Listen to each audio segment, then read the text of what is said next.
ces plastiques-là, quand ils vont être pris dans les laisses, dans les dépôts de la marée, ils vont être broyés avec le bois qui va venir exercer des pressions multiples. Et donc c'est comme ça qu'on va générer des microplastiques.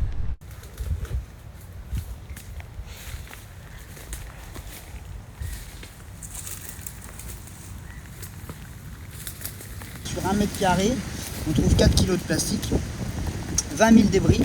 Et sur les 20 000 débris, la moitié sont des granulés plastiques industriels. Derrière, vous avez énormément de bouchons, de bâtonnets et puis de fragments aussi non identifiés, puisqu'ici, il y a beaucoup de débris qui sont issus de la fragmentation des macroplastiques. Ces déchets-là, ils transitent dans l'estuaire depuis longtemps. Et donc leur transfert à la mer n'est pas du tout évident, en tout cas pas linéaire. Ce qui suggère que du coup, l'estuaire va être une machine à fabriquer des microplastiques à partir de macroplastiques.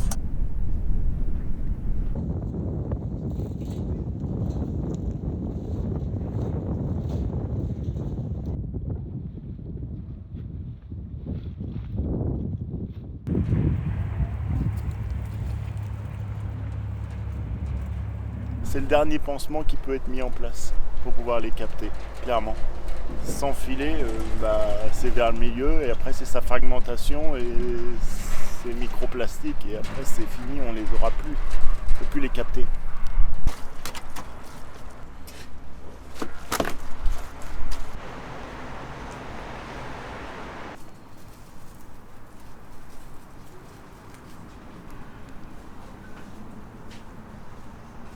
Dans les plus représentés, on a en premier lieu dans les déverseurs d'orage les lingettes. Ça c'est compté comme du plastique parce que beaucoup sont composés tout ou partie de plastique. Les mégots, c'est de l'acétate de cellulose, c'est un plastique aussi.